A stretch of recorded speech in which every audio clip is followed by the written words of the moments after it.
masyarakat. Pribadi tawadhu di dalam Al-Quran juga dikatakan waqfid janahaka liman ittaba'aka minal mu'minin. Ya, karena untuk suruh untuk melemesnya lambungnya sampean, melemesnya janahaka sampean, ya. Belum lagi dalam sebuah ayat pula dikatakan wa idza khatabahumul jahiluna qalu salama. Ketika kalian bertemu dengan orang bodoh, ketemu orang-orang bodoh yang ngolok-ngolok sampean atau menghina sampean, ya, maka ucapkanlah qalu salama, ya. Ini adalah pembelajaran yang diajarkan Al-Quran kepada kita menjadi pribadi yang rendah hati, tawadhu, jangan pengen menang sendiri, ya. Ini juga bisa kalian pakai di masyarakat. Kenapa? Menjadi pribadi tawadhu ini kalau di masyarakat sekitar sekarang ini sudah tidak ada rasa-rasa tawadhu. Kalau di luar sana semakin dia ini kaya, semakin dihormati, terus boten. Seperti di luar sana, motornya Ninja karena motornya Supra, cek dihormati di. Mobilnya Ferrari karena mobilnya Avanza, cek dihormati mana? Semakin dihormati yang lebih kaya. Kalau di luar sana semakin tinggi apa yang dia pamerkan, semakin tinggi apa yang dia punya, dia lebih dihormati. Itu kalau di luar sana, karena tidak ada pembelajaran tawadhu. Padahal man tawadhu'a rafa'ahu Allahu darajat. Siapa yang bertawadhu itu akan diangkat derajatnya oleh Allah Subhanahu wa taala. Pembelajaran tawadhu itu dalam diri kalian atau dalam sekitar sampean itu penting. Mumpung kalian di pondok ini sudah pembelajaran tawadhu. Sama di pondok justru malah semakin tawadhu semakin dihormati oleh sesama. Ya. Bagaimana cara kita dilatih untuk menghilangkan rasa sombong dalam diri kita? Dikatakan dalam Al-Quran, sa'asrifu an ayati alladziina yatakabbaruna fil ardi bighairil haqqi. Ai sa'arfa'u fahmal Qur'ani anil mutakabbirin. Allah tidak akan memberikan keilmuan bagi teman-teman yang di sini atau yang belajar di dalam hatinya masih ada rasa takabur, tidak ada rasa tawadhu, ya. Jadi mungkin saja sampean ini kok sulit dalam memahami ilmu, mungkin saja karena ada rasa sombong dalam diri kita. Dinasihati ra gelem, ya. Diomongi Kang, aja turu wengi-wengi. Eta mboten sing mriki turune kebener, eta mboten. Sing angel diatur eta mboten. Ada sami kok nggih, ya. Lah ini berarti masih ada rasa hikdu, masih ada rasa sombong dalam diri dia. Kalau dia tidak mau dinasihati, padahal ad-dinu nasihat. Aikiyamuddin bin nasihah, tegaknya sebuah agama itu dengan cara nasihat. Kok bisa? Loh bisa. Loh, umatnya kanjeng Nabi khairu ummatin kuntum khairu ummatin ukhrijat lin-nasi ta'muruna bil ma'ruf wa tanhauna 'anil munkar. Umatnya kanjeng Nabi dikatakan dalam Al-Qur'an katanya adalah termasuk sebaik-baiknya umat. Dikatakan apa? Dikatakan saling mengingatkan satu sama lain. Ditegur mau, dinasihati mau. Makanya agama Islam itu jaya karena ketika ada yang salah itu mau ditegur. Kang, aja bengi-bengi nek ngobrol wis wae turu. Ya. Kok sampean bilang, kok sampean muni ngene, apa to Kang tidak ikut campur urusan urip dhewe. Berarti masih ada rasa dengki dalam diri semuanya. Ilmu akan sulit masuk ke dalam hati yang penuh dengan kesombongan. Maka caranya adalah bagaimana cara untuk menanggulangi semacam itu, ya. Kita bisa menanamkan rendah diri dalam diri kita, keegoisan dihilangkan. Caranya bagaimana? Caranya anggaplah nasihat yang dilontarkan teman sampean, nasihat yang dilontarkan dari orang selain sampean, itu anggaplah itu dari Allah. Cuma wasilah teman sampean. Oh, ini Gusti Allah isi ngomong gitu, cuma lewatnya koncoku. Ya. Kalau sampean tidak mau atau berontak, ya udah nggak usah lawan. Ya.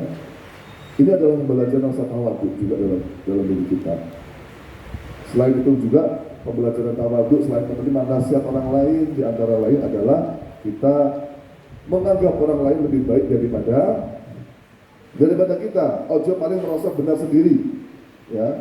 Jangan merasa paling benar sendiri. Biasanya rata-rata wong Jawa itu, ya, disenggol sidik langsung miso. Numpak motornya ditikung, langsung gak terima. Itu wong Jawa kayak ngono, ya. Karena tidak ada rasa husnuzon kepada mereka semua. Maka bagi santri ini, kayak semacam tadi, karena santri ini adalah pembelajaran karakter yang kelak nanti akan disampaikan atau diamalkan, dicontohkan kepada masyarakat, santri harus pribadinya harus harus baik, ya, belajar tawadhu. Selain itu pula pembelajaran santri selain tawadhu juga keikhlasan. Qul u'ullaha mukhlishan lahuddin. Jadilah kamu hamba yang ikhlas, ya. Wong ikhlas itu sangat abot, makanya ganjaran surga, ya. Menjadi pribadi yang ikhlas ini penting sekali buat masyarakat. Soalnya apa? Soalnya esok sampean ketika di masyarakat, sampean kon jadi tukang takmir masjid, gak enek bisa rawe, gak enek gaji ini, gak masalah, ya. Sampean di masyarakat, ya, ini disuruh untuk jadi tukang tahlil, gak di kiai bisa rawe, gak masalah, ya. Karena kenapa? Karena kalian sudah dilatih ikhlas sejak kecil, sejak berada di pondok pesantren, yakni melakukan sesuatu tanpa ada pamrih. Tidak ada embel-embel jasa, tidak ada embel-embel uang, tidak ada. Tujuannya sama apa? Lillahi ta'ala teman, ya. Terutama bagi di pondok pesantren, rata-rata nek pengen bantu-bantu atau apa, khidmah, bantu-bantu itu tujuannya apa? Tujuannya barokah. Nah semacam ini juga nggak bisa. Rasa ikhlas itu nggak bisa langsung jadi atau tidak ada tata pembelajaran, itu nggak bisa, jarang. Ikhlas itu juga perlu dilatih. Kayak sampean, kalian dulu nek nggak sholat karo wong tua sampean diapa nih? Dipecut, disabet, ditonyo, dicuit, dijewit, terus berarti biar sampean ngelakuin sholat itu biar gara-gara wedi karo wong. Saya piye ngelakuin sholat dengan sepenuh hati atau dalam kesadaran? Apa karena wedi karo wong tua? Karena kesadaran, sepenuh hati. Kenapa? Ya ini karena pelatihan sejak kecil sampean disuruh untuk melakukan sholat. Awalnya wedi gak masalah. Podo, kemudian pondok yang mau latihan ikhlas supaya apa? Kalau nanti kalian di masyarakat, ikhlas kalian ini hasil jadi dai yang mukhlis, ya, menjadi pendai yang mukhlis. Sekarang itu banyak sekali dai yang nggak mukhlis, banyak dai yang komersil. Moro-rono tujuannya oleh bisa roh. Terutama di sebuah daerah niku nggih wonten enten Pak Ustaz. Niku nyusul daerah pulau sensor ya. Sensor apa daerahnya. Niku biasane nek enten tiang nyuwun ngrumat mayit, ngrumat jenazah, Pak Ustaz itu biasanya dibisarai 5 juta. Mantap ya. Jadi memandikan mayat, mengkafani, terus mentalkin itu biaya 5 juta. Ada sebuah keluarga bapaknya meninggal, datang ke Ustaz tersebut. Ya siap, nanti saya jam 1 ke sana. Perwakilan keluarga itu pulang melewati rumahnya Ustaz B. Dipanggil sama Ustaz B. Sini. Kamu dapat biaya berapa? Dapat bayaran berapa ke Ustaz sana? 5 juta Pak Ustaz. Ya udah gini saja. Sama saya 4 juta. Itu nanti saya kasih bonus tahlil 7 hari. Ya. Saya kasih bonus 7 hari tahlil. Wes, itu sudah termasuk diskon yang bagus. Oh gitu ya Pak Ustaz ya. Ya udah, kalau tak panjenengan mawon enggak usah Ustaz A tadi. Nah, ini kan termasuk komersil dalam segi dakwah. Padahal dalam Al-Quran dikatakan ulaikal ladzina ashtarawul hayatad dunya bil akhirah. Jangan sampai kamu menjual agamamu, menjual urusan akhirat dengan urusan dunia. Jangan semacam itu. Latihan ikhlas, ya, menjadi dai yang mukhlis. Kalau seandainya kita menemui hal yang semacam itu, contoh kita di rumah jadi kiai, di rumah jadi pendakwah, ya, jadi mudin, jadi yang mana? Jadi ya kan nggak mungkin semua jadi kiai ya, atau yang jadi apa? Bupati atau jadi PNS atau mungkin jadi lain sebagainya. Ada teman kita yang jadi sama proses statusnya, bodoh-bodoh jadi bupati atau bodoh-bodoh jadi kiai ini, bodoh-bodoh jadi pendakwah. Ojo loro ati, ojo merasa tersaingi. Anggaplah kita ini sama-sama berjuang dalam dakwah. Maka Imam Ghazali mengatakan cara melatih untuk menjadi dai yang mukhlis adalah ketika kita berada di sebuah hutan, kita menemukan sebuah mayat, ya, dan mayat itu kan hukumnya wajib kalau kita tok yang ada. Jadi ketika di hutan yang ada kita tok satu orang menemukan mayat, maka hukumnya fardu ain untuk merawat jenazah. Ya, fardu ain harus dimandikan, harus dikafani, harus dikuburkan. Kita sendirian, kita ngulesi, kita memandikan, kita sendirian. Tiba-tiba ada teman kita yang membantu, kita senang atau enggak? Senang Nah dong. inilah pelatihan juga yang mukhlis. Anggaplah bahwasanya ketika dakwah kita ini ada yang lainnya atau teman kita ikut berdakwah, anggaplah senang. Kenapa? Karena ini sama-sama berusaha untuk memperlebar atau memperluas dakwah dari Rasulullah SAW. Pelatihan ikhlas itu juga penting di dalam pondok pesantren. Itu juga apakah di dalam Al-Quran juga ada? Ada. Disuruh untuk melatih keikhlasan, qulillaha mukhlishan lahuddin. Belum jadi dilatih namanya tawakal, qanaah. Sampai di pondok pesantren umpama menemui makan adalah makannya kurang asin ya. Kira-kira dimakan apa enggak? Bawa tengah. Lalu makan nasinya atos, tetap dimakan atau enggak? Ya. Itu adalah pelatihan qanaah bagi diri kalian semua. Ya. Jadi semacam tadi di pondok pesantren tidak hanya pembelajaran ilmu saja, tapi juga pembelajaran tentang akhlak, pembelajaran tentang bagaimana menjadi karakter yang baik. Wa innaka la'ala khuluqin 'azim. Ya. Kelak kenapa? Ketika kalian nanti berada di masyarakat, kalian diberi oleh Allah kehidupan yang semacam itu, ya harus tawakal qanaah. Jadi kiai kok gak qanaah, yo gak iso dadi kiai ini apa? Sibuk golek duit. Karena gak qanaah, gak tawakal. Wa man yatawakkal 'ala Allah fa huwa hasbuh. Siapa orang yang bertawakal dia akan dicukupi oleh Allah. Ya. Itu penting sekali bagi kita. Jangan sampai kita meremehkan rasa tawakal atau qanaah semacam itu. Ketika kita sudah mempunyai rasa tawakal, akan terjadi dalam diri kita ghinaul qalbi, hati yang cukup, semua merasa cukup. Ya. Tidak pengen, wah, cangkain dua iPhone 11, aku pengen iPhone 13. Cangkain dua iPhone 13, aku tak pengen iPhone 15.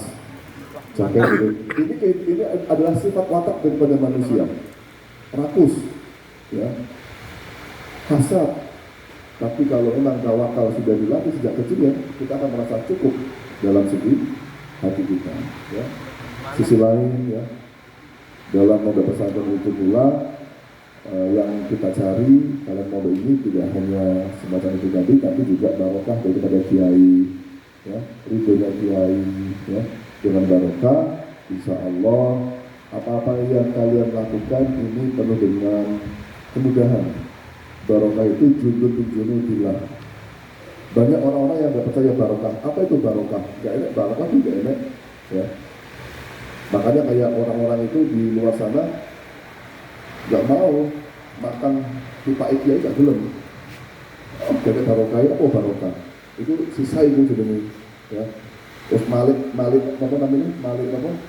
Dari kiai. Gak ada barokah itu. Padahal kalau mereka tahu dalam Al-Quran itu sebenarnya sudah ada konsep barokah, sudah ada.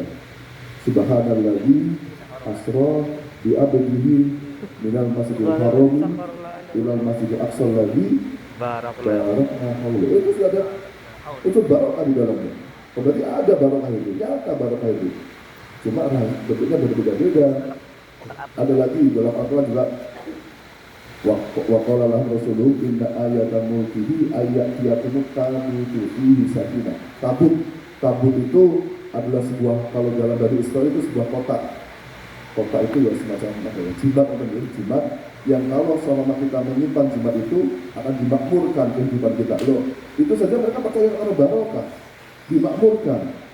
Ya, kenapa orang lain yang katanya saya kembali kepada Quran hadis nggak percaya karena barokah? Ya karena di sini juga gitu. Dalam pondok itu ya kalian yang cari barokah. Cuma model Malik, Nesa, Dalil, Daryani itu sudah termasuk unsur barokah. Tidak ada itu saja.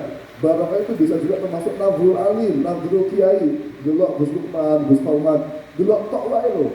Ya, tapi aja dikedepi. Ya delok tok aja dikedepi, delok tak karo dikedepi. Ya, takzir kok. Ya. Delok Nabul Alim itu termasuk minangka barokah.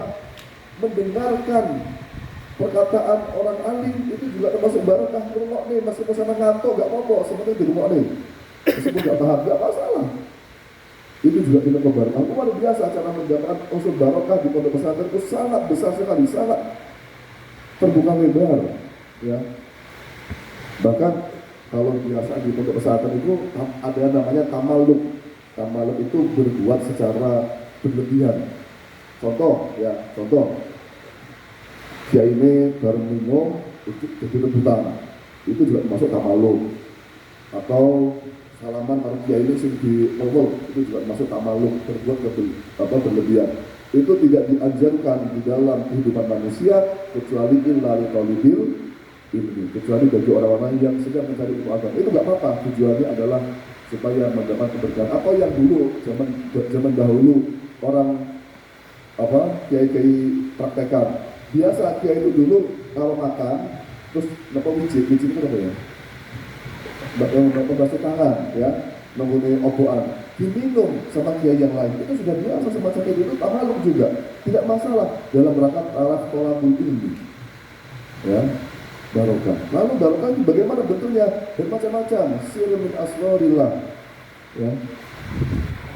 Al-barokah junudun junudillah, termasuk dari pasukan Gusti Allah. Kaidah halak fil mal, ketika barokah itu berada di dalam harta, barokah itu kok sampainya kepada harta kalian, maka oleh Allah akan diperbanyak harta kalian. Aktaratu. Aku kalau sering dari pengajian, kalau sering dari majelis taklim, gak sugi-sugi toh. Oh, berarti barokahmu gak mengenai harta. Barokah kamu tidak hanya di harta, tapi mungkin saja anak Anda oleh Allah dijadikan anak yang salih. Faidah halafil jasad, ketika barokah berada di dalam jasad, dalam tubuh, oleh Allah akan diberikan tubuh yang sehat. Kamu kan nggak sakit kan? Kayak pulau itu sering dari pengajian kan, anak pulau yang nggak soleh-soleh amat, yo pulau nggak sugi-sugi amat, apa ya dampaknya yo? Ya sampean selama ini pernah lorong kok nggak? Betul nanti loro ya, bukan kalau bisa pakai masker, tidak kayak corona, ya sia-sia selalu awak lo terginas, beregas, sebenarnya sia selalu. Jadi ini baru kamu ya tak mau tuh. Tidak halal fil jasad. Ya. Ada mana yang modelnya barokah? Faidah halal fil umri. Umur yang panjang itu juga minongko termasuk dari bagian barokah. Nah inilah, ya. Barokah itu bermacam-macam bentuknya, tidak hanya melulu soal rezeki. Kalian diberi gampang boleh ilmu, itu juga termasuk minongko barokah. Jadi maka salah satu cara untuk mendapatkan barokah ya dengan cara melatih kiai, bagi kiai, dulu kiai. Ini semuanya sih hubungan kalau mas saya lah. Ya, ojo melawan kiai, ya. Itu adalah salah satu minongko barokah. Pun mungkin itu saja yang saya sampaikan, ya. Oh iya, masalah syarat, ya. Ini tadi ada garis kurung syarat, saya lupa. Pentingnya orang bersyarat keilmuan, ya. Pentingnya orang bersyarat keilmuan. Karena kenapa? Karena ketika kita dihadapkan dengan sesuatu hal-hal yang apa namanya, teroris sama musyafahah atau ada guru, maka yang paling utama itu adalah kita berpedoman apa sih jadi ini guru. Soalnya masalahnya berlatih ilmu di medsos atau di YouTube tidak ada gurunya. Ketika sampai salah, siapa yang bertanggung jawab? Siapa yang bertanggung jawab? Gak ada. Ini jadi siapa? Jadi YouTube. Jadi YouTube. Weh percaya kali YouTube. YouTube padahal buatan manusia. Ya. Makanya tentunya sanad, kenapa? Laulal isnad laqala man syaa masyaa. Ketika tidak ada sanad, orang akan berkata seenaknya sendiri. Ya. Begitu. Jadi harus ada sanad. Cara mempunyai sanad yang baik bagaimana dia ada guru nih, ya. Pada sana belajar sudah enak guru. Nah, siapa yang belajar tidak ada guru, fasaitonu sayyidu, maka guru itu ya saya. Ya, itu berharap ya. Dan terutama bagi teman-teman di sini, para hadirin, semoga kita dijadikan pribadi yang kualitasnya lebih. Tidak hanya kemarin kita mau Al-Quran cuma mau cocok, tapi yang dilakoni. Kita berakhlak Al-Quran ya semacam tadi lah. Kalau kita tidak bisa melakoni sepenuhnya, ya cuma sedikit wae. Sedikit wae dia dimulai dengan cara ngomong, atau sampai ngomong sing elek, ya. Terus melakoni sing modele Ya setelah maulah ikhlas di sini, konaas di situ. Istilahnya kalau kita nggak bisa melakukan di KP, ya melakukan separuh-separuh lah. Dengan semacam itu, insya Allah akan kita terbiasa dalam melakukan perkara-perkara baik, terutama tuntunan dalam Al-Quran. Itu adalah salah satu cara membumikan Al-Quran di dalam diri kita. Membumikan, berarti menaruh Al-Quran kan berada di dari kita pula, pakai dalika itu kan isim syarah tujuannya untuk apa ya? Untuk musyairah jauh. Ya, dalika kita pula dibumikan, diserap, dibumikan untuk dalam diri kita praktekkan apa-apa yang diajarkan dalam Al-Quran. Ya semoga saja untuk santri Al-Kahfi dan yang lainnya diberi kualitas iman, kualitas akhlak sesuai tuntunan Al-Quran dan mendapatkan barokah Al-Quran dan kita bisa menjaga koorisinal Al-Quran. Nah ini tadi ya, kata moderator, menjaga koorisinal Al-Quran. Inna nahnu nazzalna dzikra wa inna lahu lahafizun. Allah berjanji Allah akan memelihara Al-Quran atau menjaga kesucian Al-Quran. Dengan cara apa? Dengan cara kalian tetap istiqomah membaca Al-Quran. Ya. Barang siapa yang tidak pernah membaca Al-Quran, maka hatinya seperti rumah yang kosong. Ya. Kalbaitul Khorab. Ketika maka kiasnya atau sesamanya atau podoai kalau omah sing kosong ya itu nek gak tahu di nggoni wong itu sing diinggoni akeh setane podo. Ketika orang gak pernah membaca Al-Quran maka hatinya akan dipenuhi dengan keburukan-keburukan yang ada, dengan kemungkaran-kemungkaran yang ada, sumpah terus, galau terus. Nek galau terus berarti tondone kuwi gak tahu baca Al-Quran meskipun sudah hafal ya, meskipun sudah hafal. Dalam Al-Quran itu ya, rata-rata harus hafal Al-Quran. A'udzu binas, malikinas, ilahinas, min syarril waswasil khannas, alladzi yuwaswisu fi sudurin nas minal jinnati. Terus balik mana temundi? Al-Fatihah nggih. Al-Fatihah terus alif lam. Itu apa maknanya? Faedahe. Bar sampeyan ku hafal Al-Quran, aja bener tok, tapi balik mana kok awal terus ge enak jenenge hafal Al-Quran wis sudah tidak ada. Ya terus balik mana? Ya, bagaimana bentuk barokah yang anteng tidak kemerungsung atine. Itu salah satu cara menjaga kesucian Al-Quran dengan cara membacanya terus menerus dengan baik dengan tajuk yang benar. Itu saja yang bisa saya sampaikan. Apabila dari awal hingga akhir ada kesalahan penjelasan maupun kesalahan ungkapan, saya mohon maaf yang sebesar-besarnya. Mohon maaf, saya juga minta doa kepada keluarga Pondok Al-Kahfi, Abdul Yafifuddin dan keluarga Ustaz Sulaiman. Sedangkan kalian teman-teman, tolong didoakan semoga menjadi pribadi yang istiqomah, yang baik, yang saleh, yang tentunya bisa bermanfaat kepada yang lain. Assalamualaikum warahmatullahi wabarakatuh.